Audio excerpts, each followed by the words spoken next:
రెండు కుటుంబాలను ఒక్కటి చేసే వేడుక పెళ్లి. అప్పటి వరకు ఒంటరిగా సాగిన వారి ప్రయాణం అప్పట్నుంచి జంటగా సాగుతుంది.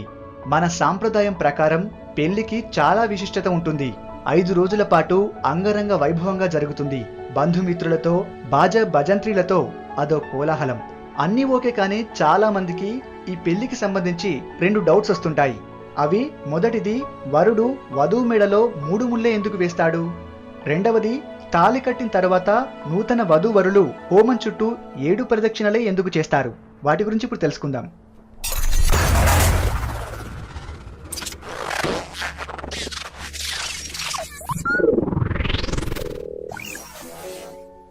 వరుడు వధువు మెడలో 3 ముళ్ళే ఎందుకు వేస్తాడంటే, హిందూ సాంప్రదాయం ప్రకారం 3 అనే అంకెకు విశిష్టమైన ప్రాధాన్యం ఉంది. త్రిలోకాలు, త్రిమూర్తులు, త్రిగుణాలు, ఇలా 3 అనేది మంగళకరమని భావిస్తారు. అందుకే మంగళసూత్రానికి ఈ 3 ముడ్లు వేస్తారు. ఇంకా డెప్త్ గా చెప్పాలంటే, మానవులకు స్థూల, సూక్ష్మ, కారణ అనే 3 శరీరాలు ఉంటాయట. పెళ్లి సమయంలో వేసే ఒక్కొక్క ముడి ఒక్కో శరీరానికి వేసేదట. పెళ్ళంటే కేవలం బాహ్య శరీరంతోనే కాదు, మొత్తం 3 శరీరాలతో మమేకమవటం అనే అర్థంలో 3 ముళ్ళు వేస్తారట.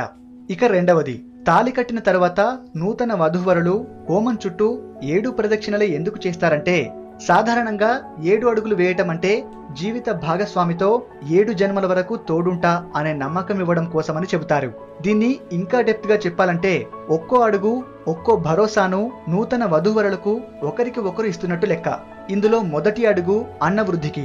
మన దేశాన్ని గతంలో అన్నపూర్ణగా పిలిచేవారు. దానికి తోడు గతంలో మన ప్రధాన జీవనాధారం వ్యవసాయం. అందుకే మొదటి అడుగు పంటలు బాగా పండాలని ఆకాంక్షిస్తూ వేసేది. రెండవ అడుగు బలవృద్ధికి, నూతన వధూవరులతో పాటు ఇరు కుటుంబాలు ఆయురారోగ్యాలతో ఉండాలని. మూడవ అడుగు ధనప్రాప్తి కలగాలని. నాలుగవ అడుగు ఆలుమగల్లో సదా సుఖ సంతోషాలు వెల్లివిరియాలని. ఐదవ అడుగు ఇతరులకు మేలు చేసే నిమిత్తం. ఆరవ అడుగు దాంపత్య జీవితంలో ఎటువంటి కలహాలు, అనుమానాలు లేకుండా సాఫీగా సాగాలని ఆశిస్తూ వేసేది. ఏడవ అడుగు శారీరకంగా, మేధోపరంగా పుష్టి కలిగిన సంతానాన్ని ప్రసాదించాలని ఆ అగ్నిదేవుడిని ప్రార్థిస్తూ వేసే అడుగు. ఓకే ఫ్రెండ్స్, ఈ వీడియో మీకు నచ్చితే లైక్ చేసి షేర్ చేయండి. ఇలాంటివి మరిన్ని తెలుసుకోవాలనుకుంటే మా అన్నోన్ ఫ్యాక్ట్స్ తెలుగు ఛానల్ని సబ్స్క్రైబ్ చేయండి. Thank you for watching.